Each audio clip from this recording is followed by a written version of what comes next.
All right. Now, South Africa, I want to talk to you about this is part of Off Topic Media, where we wrote our first book called The End of the World, basically helping us navigate our heart space, our mind space, and our spiritual space to be able to stand against the test of times. Sometimes it's not the end of the world, it's an end of an era. And we are beginning a new era as leaders, as people who are going to build and dominate and take charge of what we create and what is ours and within our land, within our reach, not as slaves to a system that has never loved us, that wants us to beg for eternity. So I want to speak about the fact that a lot of people are speaking on the fact that South Africa is going to be now isolated. You know, you guys have been beaten before by apartheid. How could you do this to other people? And now you're going to suffer the consequences of it because, one day when something happens, no one is going to be there for you. Of course, of course. No one has ever loved us like that. They want what we have.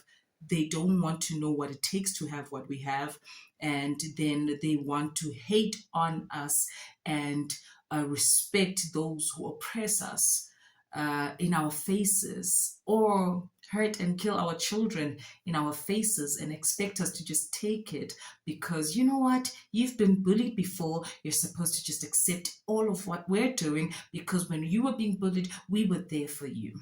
Can you imagine the level of insanity? I want to tell you something about when you poke the bear or when you touch the beast. The beast, the system that we are currently living under, is very cruel.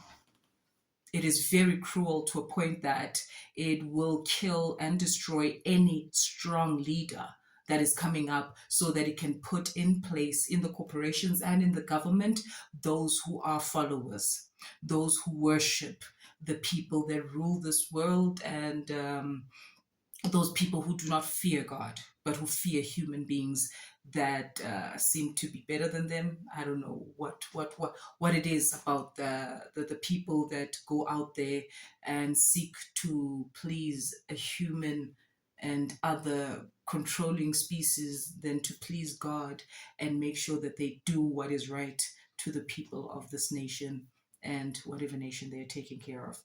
I want to tell you that when you poke the bear, when you touch the beast and you the system by saying, listen, we're not going to allow you to just do this forever. We understand that there was a time where we needed to help our neighboring countries and all of that, but we have not eaten. When apartheid ended, you lowered all the borders. We could not even enjoy our economic freedom because guess what? There was a cheaper slave or cheaper laborer. Let's call them laborers. There was a cheaper laborer. There was somebody else who was willing to worship you at my expense. When I'm ready to eat, when I'm ready to say, okay, give me fair wage, give me minimum wage, give me fair payment, give me what belongs to me, what you stole from me. Fine, let's not even go to the politics of it, but I want to be recognized for my efforts and strength. I don't want to be seen as a beggar at the table because this is my land. I have no other land to go to. So you cannot be doing this to me. I want to eat. And guess what? We were demonized for wanting that. BE has been demonized. The government has completely butchered it. It obliterated what the BE stood for, and the corporate system made it seem that we are being promoted because of BE. Oh, she's a black woman. That's why she's been promoted. Not because we're intelligent, not because we're so smart, we're so strong, and we've sacrificed family life just to have a bit of money because it's not like they pay us enough.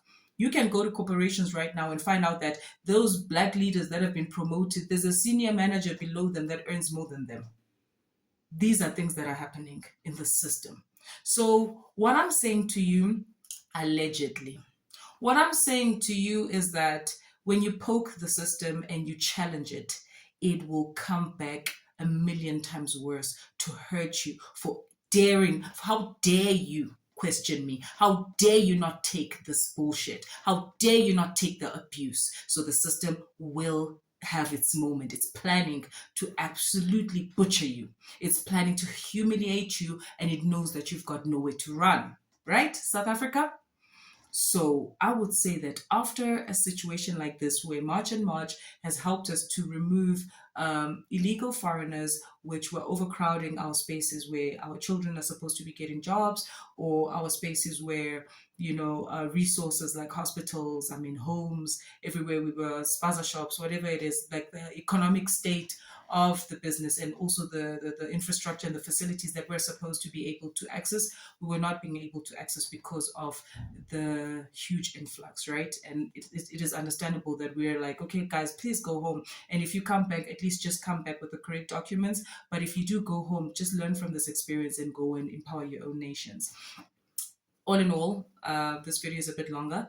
I want you to know, South Africa, that if you dare sleep right now, you cannot start something like this and then rest and think that, I just chased away cheap labor for these people who have never wanted to hire me, that think that I should starve in my own land because they came and they butchered everything, and then now they're in charge of the corporations, and they love Zimbabweans, they love Malawians, great workers. Oh, South Africans, how dare you take that away from me? Do you think they're not going to be nice to you? Do you think they're going to be kind to you? Do you think you're going to go to work and be welcomed? I just want you to know that this is not the time to relax. This is the time to go in deeper. You can't start something and then stop it halfway. If you stop it halfway, they will kill you.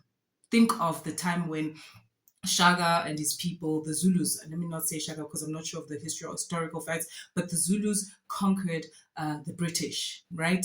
And then with spears and all of that, and then they arrested, and then the British went back and got more military power, took people from Ireland, Scotland, everywhere, came back to come and kill. And that is how they are still here today, and they're not going anywhere. Our land is beautiful, guys, and it's got beautiful people.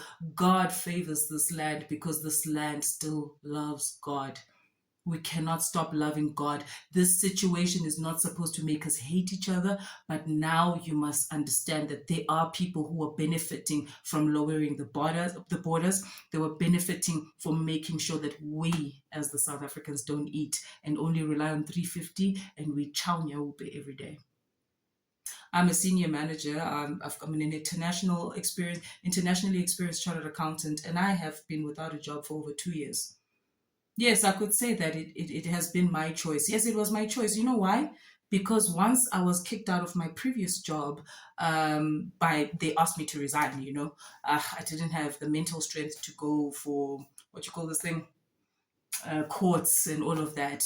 I was pushed out of my own work. And once that happens, I didn't have the mental strength because I was already depleted.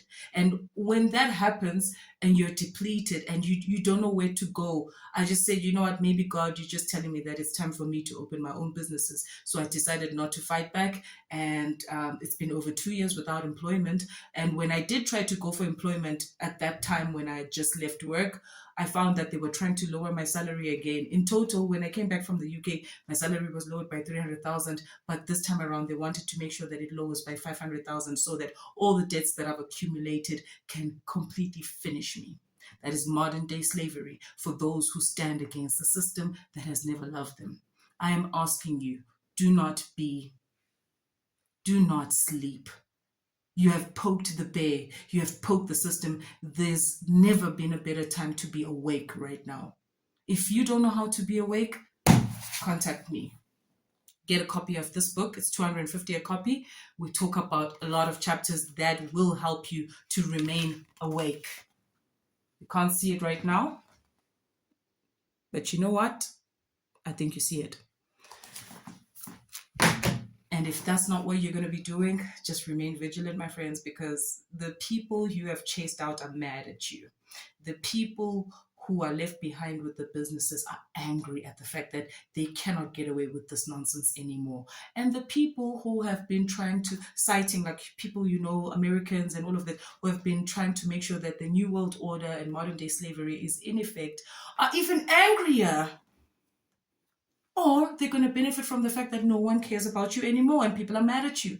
So please double down and make sure that you are vigilant and now you are awake to be the one that builds this nation and builds for our children. Thank you.